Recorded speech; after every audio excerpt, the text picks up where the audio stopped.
Okay, so today I'm going to show you how I do stairs. I am not a stair pro by any stretch of the imagination, and I just dropped my pencil, but that's okay. But anyway, I've built very few sets of stairs in my life, but they're really not that difficult to build if you got the right tools. So this is something that I have been using, and I got it particularly for doing stairs. It is a smart square. It's a ginormous speed square that you can use it like this. Hopefully you can see that. There's other videos on here, or you can use it for flat work for metal, or you can turn it around this way. But it's also got this little bar on here, and this is what you use to help make stairs. So this is what we'll be using for making our stairs, and that way you don't need to make a jig because this is your jig. The other thing is you don't have to be brilliant to make stairs. It's not that hard. You can go to, and hopefully I don't get in trouble for doing this. I don't know if there's a problem with this, but I use this on my carpentry, and I think you'll be able to see that. But anyway, it's a stair calculator, and you can just put in how high you want it to be, and then you scroll up and it shows you the layout. So you can do one that's like drop down, or you can change it to, you can do a manual stair calculator, but I just put in what I want and let it figure it out for me. But you can also do them flush to where your top tread is flush at the top. So, but there's options on here, but yeah, it's my carpentry. And so when we work this out for as high as we're going to be, it put us at a 6 3/8 typical step height. So that'd be our rise. And then also we've got a 10-inch tread depth. So actually I'm doing a 10.5. This is where I was playing. But anyway, so what I did was I set this up for the proper rise and also for the tread depth. You need a sharp pencil. April's going to bring the camera over here. So literally all I'm doing is I've got this jig set, and so I'm going to just start drawing lines. I'm making sure that I've got it at the right, yeah, okay.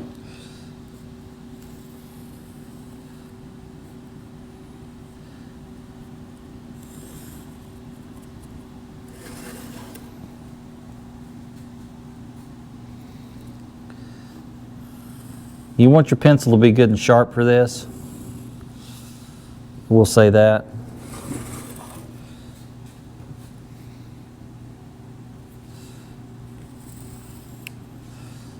And you want all your lines to meet.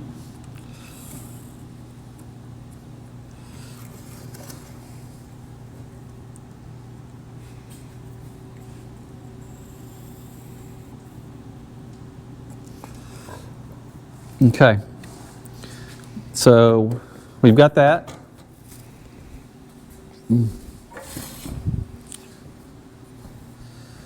I'm going to take my regular framing square.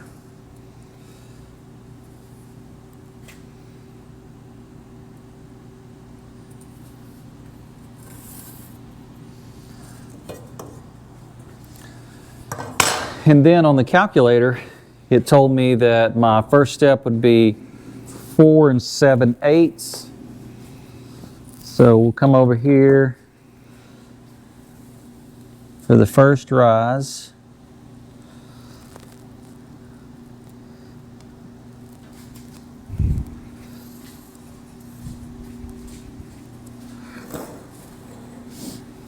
And we'll make it 4 7/8.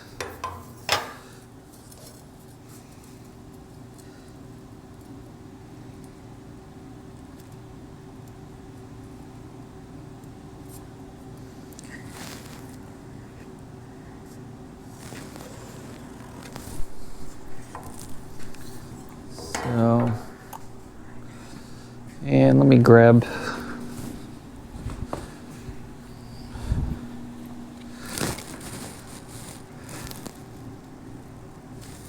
Okay, so I'm just double checking everything. So we're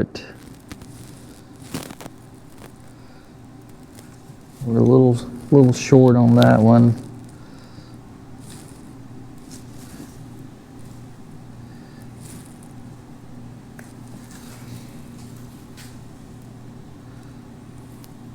Okay.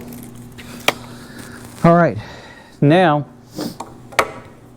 because I'm not really good at doing these stairs, I've worked on different methods and we decided to use a track saw. So we're going to pull the track saw out and I'll show you how we use the track saw to make sure that these cuts are really good. All right. So I'll go grab the track saw and we'll be right back.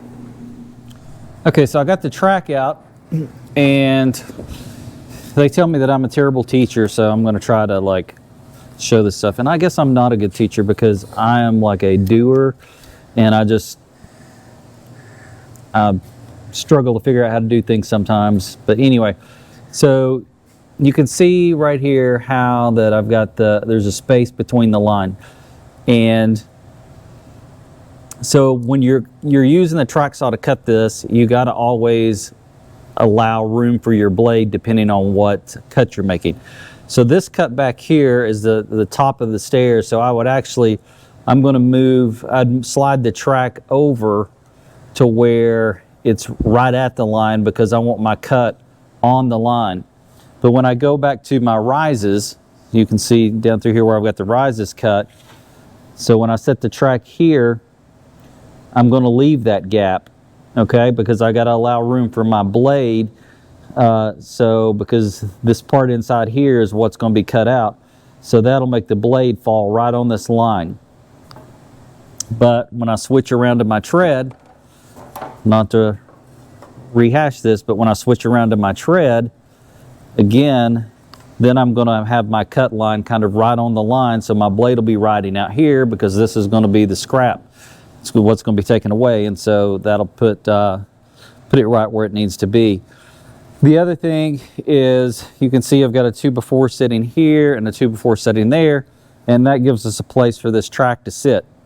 And so we'll go ahead and get started and you can kind of see how this goes. The other good thing about using the track saw is we've got it hooked to the vacuum and it'll suck up some of the dust.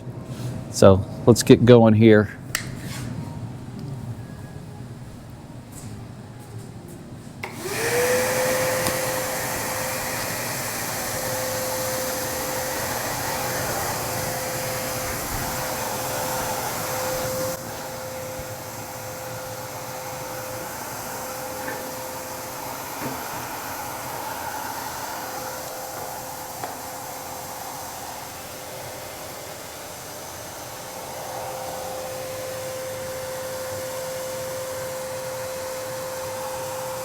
So here I'm leaving a gap for my blade.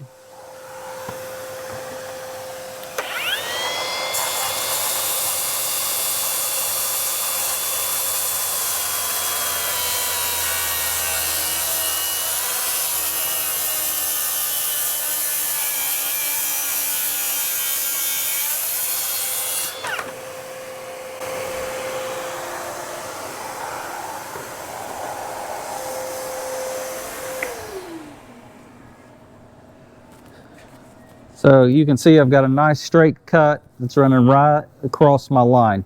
So using this track saw will give you a perfectly straight cut.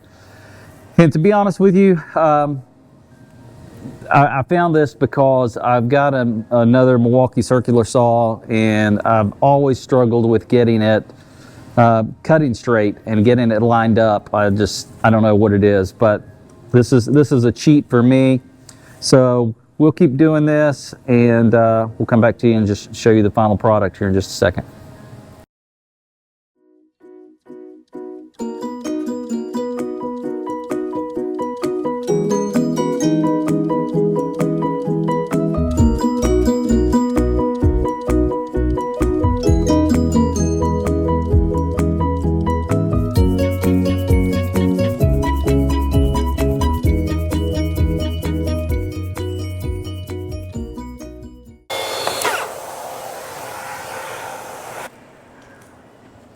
So now I'm going to take the jigsaw and I will cut out my blocks.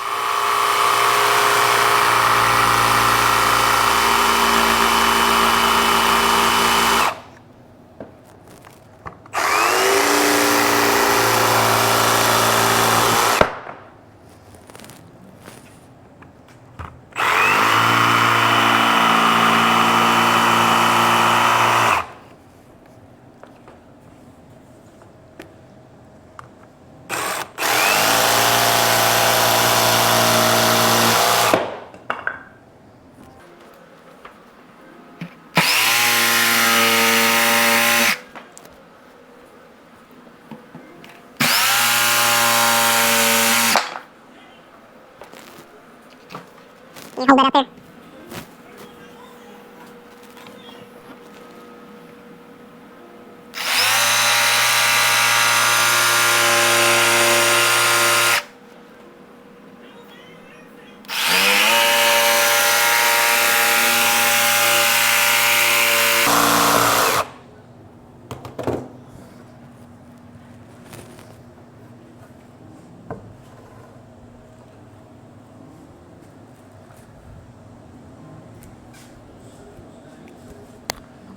And now you have a beautiful, precisely cut stringer that looks much better than anything that you would find at Home Depot that's pre-cut.